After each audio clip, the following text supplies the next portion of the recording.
Alright, dude. Say what's up, everyone. Say what's up, everyone. Welcome back to YouTube. Welcome back to my channel, Fishing with Faith Outdoors. Okay. You gonna finish your fish, Bo? Alright, well, this is Jonathan with Fishing with Faith Outdoors. Welcome back to the channel. And we are down here in Perry, Georgia at Flat Creek PFA. And see if we can't. Look how low this lake is, man. It's super low, but we're gonna see if anything's moving around. It's been cloudy for 3 days, rain, so barometric pressure is in between that 29 and 30 mark. So we're just gonna see what happens. So y'all stay tuned. We'll be right back.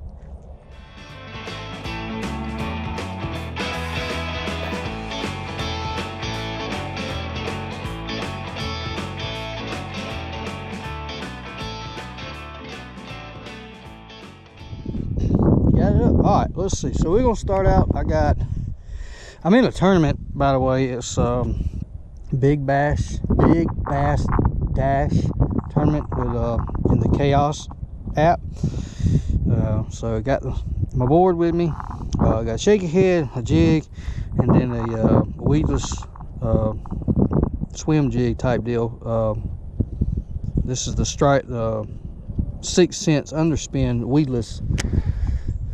It's the hinge. This hook's got a hinge inside the head of the bait of the lure here, so that way the fish won't have such a leverage on trying to swing the hook.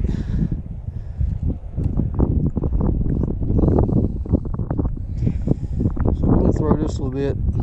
So wind this over a spinnerbait, because this lake gets a lot of pressure, and I feel like, oh, whoa, dude! I got a fish. Do you see that? I got a fish. Whoa, you got a fish, man! A darn fish just tried to eat my son's swim bait. Look at that! Look, come here. Let me show him what you got on your pole.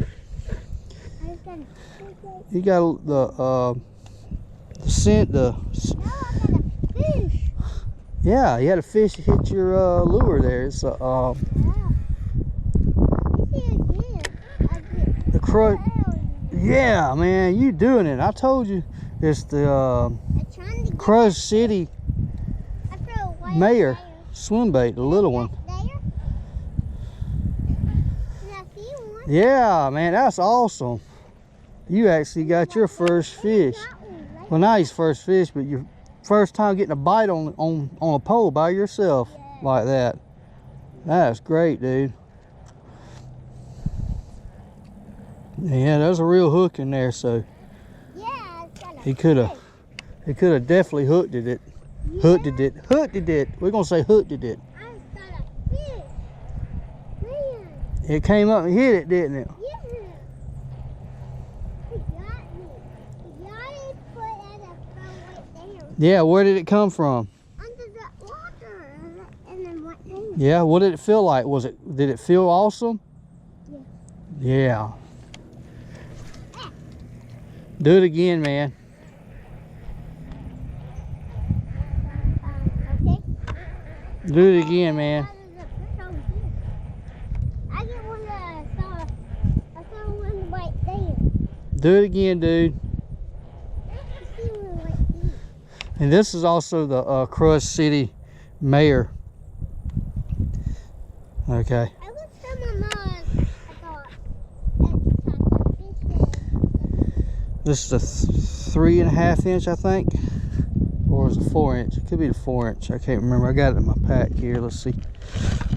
That's a pain in the butt to get it out of there, but anyway.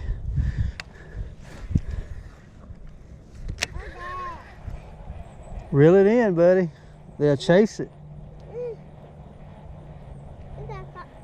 Oh, that came off your shirt.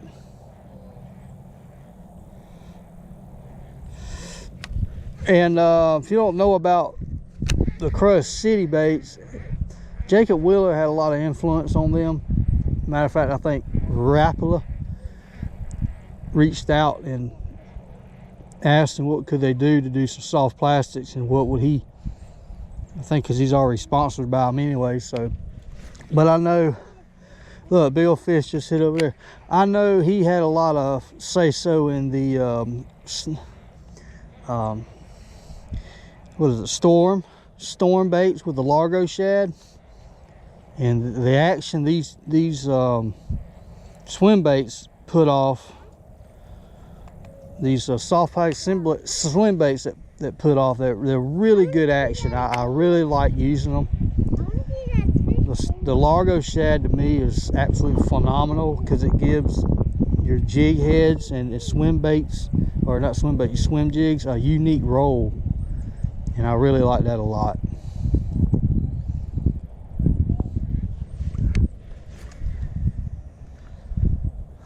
But we're gonna see if we can catch us a bass that's possibly chasing. I see one hit down there.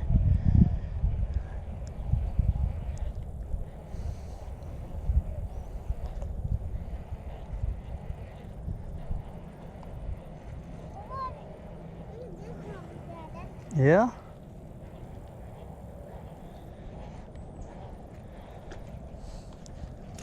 All right, well.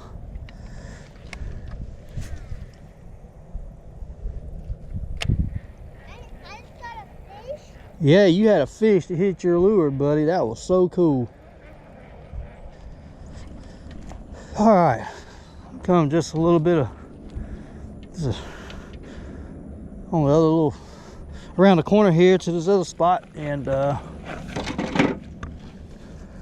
check this area out. So there's bubblers. There's 1, 2, 3, 4, 5, 6, 7, 8. There's 8 bubblers in this PFA. I'm talking to the audience, buddy.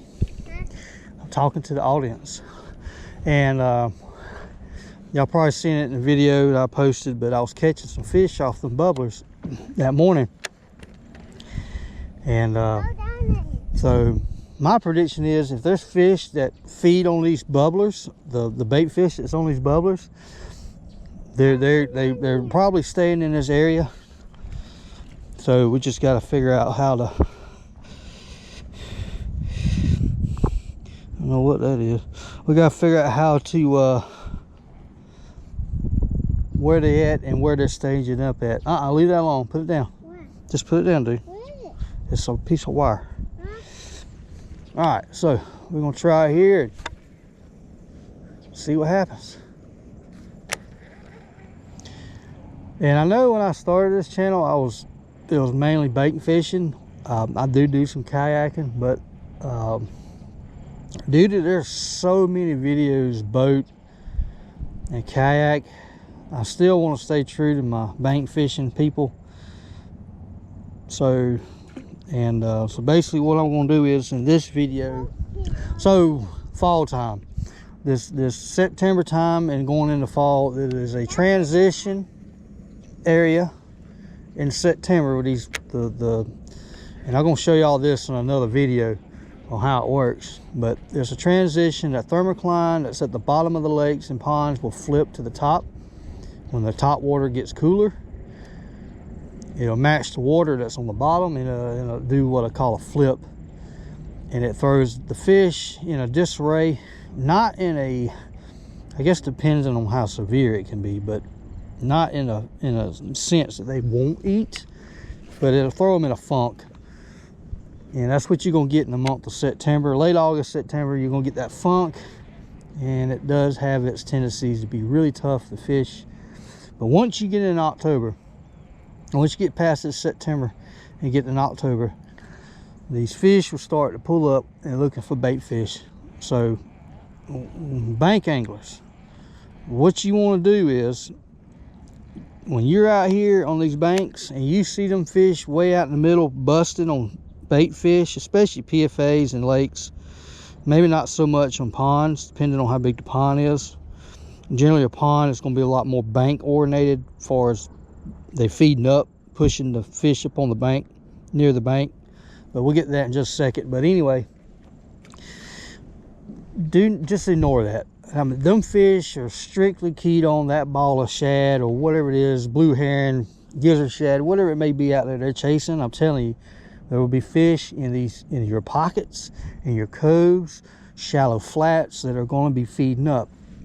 Now you may not necessarily catch them feeding all the time, but they'll be there.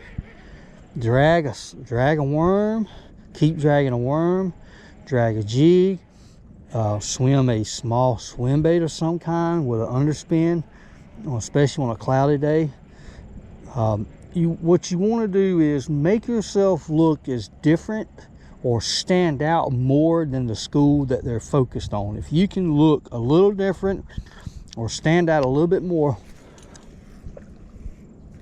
than the bait they're eating, but yet still keep that profile, whatever size them fish are chasing, and try to match the size, but stand out just a little bit different. Add some chartreuse or add some red, do something a little different, and to get them bass to hone in. So you see I got some chartreuse on this tail, okay, and this has got a little underspin, so that's going to be like cling cling, here I am, eat me, you know what I'm saying? So wacky rigs, all right, get you some white wacky rigs. If you're a pond, get something that matches a bluegill.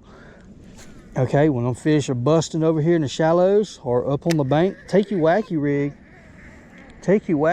and flip it out there and let it fall. And after, you know, while them fish are busting and everything, oh wait, that was injured, I'm gonna eat that. Okay, so always keep that in mind. Shaky head. I've caught a bunch of fish with a shaky head when their fish are schooling. Okay, so The fish right here. huh? There's a fish right there. Yeah, it's on top. All right. So remember, just because you're a bank fisherman, do not feel defeated by fish schooling on fish, because I'm telling you, there will always be fish up shallow. They may not be the biggest fish, but there'll always be fish shallow to be caught in mid to late September going into the fall. Okay, so don't be discouraged about that. Well, quit, you tearing it up. All right, so always keep that in mind. Let's walk down here and throw this.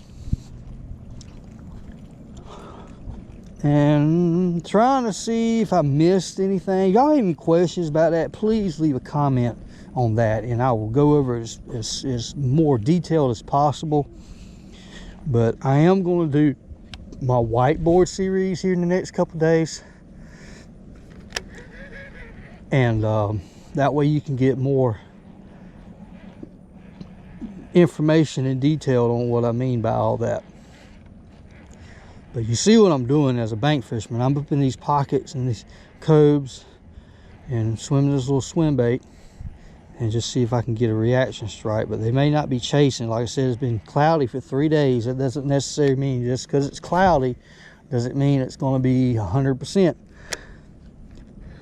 That first initial day, maybe into the second day, them fish are moving after you had a couple 3 or 4 days of nice sunshine. Then that rain moves in, yeah, it'll get them moving. But once it planes out and you get 3 or 4 days of overcast and some rain, they go back to that lethargic, drag a slow rig on the bottom type deal. That's been a proven fact amongst anglers all across YouTube, that generally that's what happens. Not to say that, you know, not to say that you won't catch them moving or schooling, but like I said, it's something that's been documented. After a couple of days of overcast, you can go back to dragging something, baits and on the bottom and all that you would have done when you had high bluebird skies and all. But anyway, and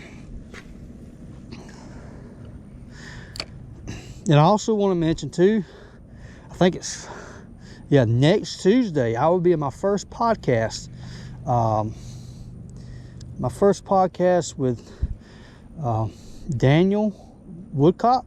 He is the Southeast Kayak Tournament Director.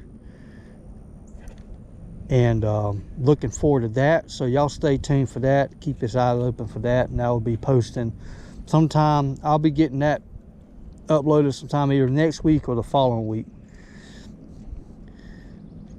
some highlights on that if I'm able to. If not, then definitely look up Southeastern Kayak Tournament on YouTube, Daniel Woodcock, and that will be posted on his channel. So big shout out to Daniel. Thank you so much for having me, and I'm looking forward to doing it. While we're on shout out mode, well, I'm glad I brought extra Shaky here. So while we're on shout out mode, shout out to John Smith.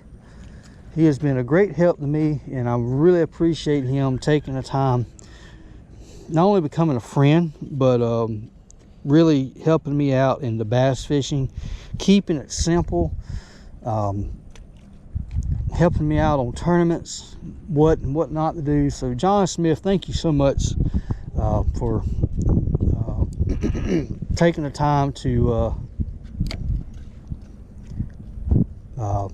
just helping me out and coaching me along on certain things.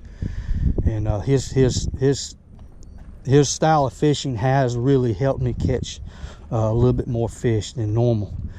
But unfortunately, I can't share them secrets with you because I made a promise that I wouldn't tell him those secrets. But truth be told, a lot of them secrets are probably known to certain anglers, but end of the day, it's just a little commitment we have amongst each other. So thank you again, John Smith. God bless you, and hopefully we get the fish together soon. All right, dude, we gave it our best. Yeah. Okay, we didn't catch no fish, but I hope these tips on bank angling in the fall helps. Like I said, you got any questions or comments? Yes, leave your comments, leave your questions, please. Not only I want to help, it also helps the channel for you comment and interacting with the channel. So not only that, y'all please like and subscribe. I really appreciate each and every one of you. And so y'all stay tuned for the podcast. Hopefully I can get some of that posted up. If not, definitely go check out again Daniel Woodcock. He has the Southeast Georgia Kayak Tournament series, so y'all definitely go check that channel out, and I'll leave a link to that as well in the description, along with anything else I may have mentioned. But anyway, thanks again, y'all. God bless. We'll see y'all at the next one.